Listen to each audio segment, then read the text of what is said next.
Subscribe कीजिए royal teacher को education संबंधी न्यूज़ तुरंत पाने के लिए। जी हाँ साथियों, इस वक्त की बड़ी खबर की बात करें स्टाफिंग पैटर्न को लेकर तो दोस्तों आप सभी जानते हैं माध्यमिक शिक्षा विभाग में स्टाफिंग पैटर्न को लेकर खबरें जोरों पर है। साथ ही दोस्तों बात करें स्टाफिंग पैटर्न को इसी को लेकर तो स्टाफिंग पैटर्न में शिक्षकों की नियुक्ति तय करेगा बच्चों का नामांकन, यानी जो बच्चों का नामांकन है वो ही नियुक्ति तय करेगा शिक्षकों की। अगर नामांकन कम है तो जाना होगा, अधिक है तो और टीचर भी आपके आएंगे। बात करें अपनी पहली और बड़ी खबर की तो शिक्षा विभाग में 10 साल बाद स्टाफिंग पैटर्न की हो रही है तैयारी। 85,000 पद बढ़ेंगे और 40,000 शिक्षकों के नए पद भी सृजित होंगे। जी हाँ दोस्तों, शिक्षा विभाग में 10 साल बाद स्टाफिंग पैटर्न की कवायद शुरू हुई है। विभाग की गाइडलाइन के हिसाब से देखें तो स्कूलों में 85,000 पद बढ़ेंगे और 40,000 पद शिक्षकों के और 45,000 पद गैर शैक्षणिक स्टाफ के भी बढ़ेंगे। इससे पहले विभाग ने 2015 में स्टाफिंग पैटर्न लागू किया था। तब सत्र 2014-15 के नामांकन के हिसाब से स्कूलों को पद दिए गए थे। सत्र 2014-15 के मुकाबले 2024-25 में नामांकन बढ़ा है, इसलिए पदों के बढ़ने की भी संभावना है। हालांकि नए पैटर्न से सेकेंडरी स्कूल का पैटर्न हटा दिया गया है क्योंकि अब सेकेंडरी स्कूल नहीं है। नए प्रस्तावित स्टाफिंग पैटर्न में विशेष शिक्षा के व्याख्याता, वरिष्ठ अध्यापक, व्याख्याता के पद आवंटन का निर्धारण भी किया गया है। सामान्य स्कूलों के लिए 1 से 5 जो कक्षा है वहां कुल नामांकन 60 छात्र संख्या होने पर 2 शिक्षक, फिर 30 विद्यार्थियों पर 1 शिक्षक का प्रावधान रखा गया है। साथ ही महात्मा गांधी अंग्रेजी व अन्य अंग्रेजी माध्यम स्कूलों के लिए कक्षा 1 से 5वीं में प्रत्येक कक्षा के लिए कुल 5 अध्यापक लेवल 1 देने का प्रावधान किया गया है। विपिन प्रकाश शर्मा, प्रदेश अध्यक्ष राजस्थान प्राथमिक माध्यमिक शिक्षक संघ का कहना है कि जो प्रस्तावित स्टाफिंग पैटर्न लागू करने से पहले सत्र 2023-24 तक नवक्रमोन्नत समस्त विद्यालयों में अंग्रेजी और हिंदी के व्याख्याता के पदों की स्वीकृति लेकर पद दिए जाए ताकि इन स्कूलों में बच्चों को राहत मिल सके। वर्षों से इन स्कूलों में हिंदी और अंग्रेजी का व्याख्याता नहीं है। और कमल कनवारिशा, अध्यक्ष पुस्तकालय संघ का कहना है कि जो प्रस्तावित स्टाफिंग पैटर्न में हमारे साथ भेदभाव करता है।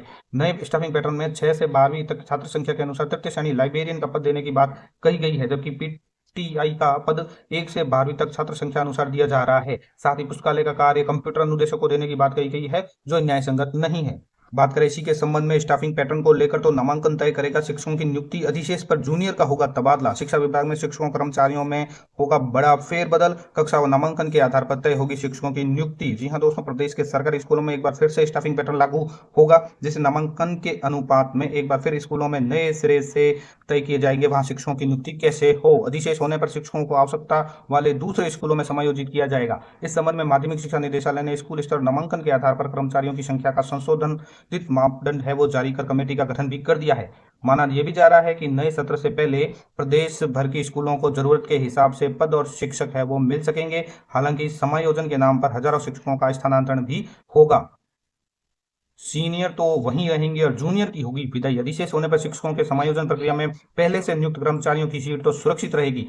कार्य ग्रहण के आधार पर वरिष्ठ मानते हुए उन्हें मौजूदा स्कूल में ही नियुक्त किया जाएगा, जबकि बाद में जो नियुक्त हुए हैं जूनियर शिक्षक को अधिशेष मानते हुए दूसरे स्कूलों में पदस्थापित किया जाएगा। यानी जूनियर को जाना होगा और जो वरिष्ठ है वो वहीं रहेगा। और कक्षा 1 से 12 तक मिलेंगे स्कूलों को 15 शिक्षक। स्टाफिंग पैटर्न के अनुसार एक संकाय वाले 12वीं तक के स्कूल में नामांकन कक्षा 11, 12 और 9, 10 का 120 रहता है और 6 से 8 का नामांकन 105 और 1 से 5 का नामांकन है वो 60 होने पर विज्ञान वाणिज्य संकाय में 12 सेक्शन पर 1 प्राचार्य, 2 अनिवार्य विषयों सहित 5 व्याख्याता, 3 वरिष्ठ अध्यापक और लेवल 2 और 2 लेवल 1 तथा शारीरिक शिक्षक सहित 15 शिक्षक नियुक्त होंगे। इसी तरह 6 से 12 स्कूलों में लेवल 1 के शिक्षक को छोड़ 13 तथा 9 से 12 स्कूलों में लेवल 1 और 2 दोनों छोड़कर न्यूनतम 10 शिक्षक कार्यरत होंगे। वाणिज्य और कृषि संकाय होने पर भी एक वरिष्ठ शिक्षक ज्यादा होंगे। उपेंद्र शर्मा, प्रदेश महामंत्री राजस्थान शिक्षक संघ का कहना है कि 10 वर्ष बाद स्टाफिंग पैटर्न तब लागू किया जा रहा है जब 3 सत्र में 23 लाख नामांकन गिरा है। यदि हर साल 2 साल बाद स्टाफिंग पैटर्न होता तो नामांकन में वृद्धि के साथ नए पदों का भी सृजन होता। नए स्टाफिंग पैटर्न के दिशा निर्देशों में सेकंड ग्रेड के हजारों पद समाप्त कर दिए गए हैं।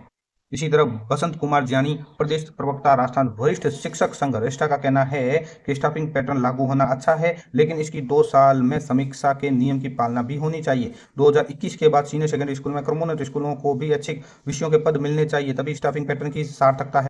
तो दोस्तों ये थी स्टाफिंग पैटर्न और शिक्षा विभाग में शिक्षा और शिक्षा विभाग से जुड़ी बड़ी खबरें। उम्मीद है दोस्तों ये वीडियो आपको पसंद आई होगी। वीडियो पसंद आए तो जरूर लाइक, शेयर और सब्सक्राइब कीजिए। पास में आने वाले घंटी के बटन को जरूर दबाएं एजुकेशन संबंधी न्यूज़ तुरंत पाने के लिए।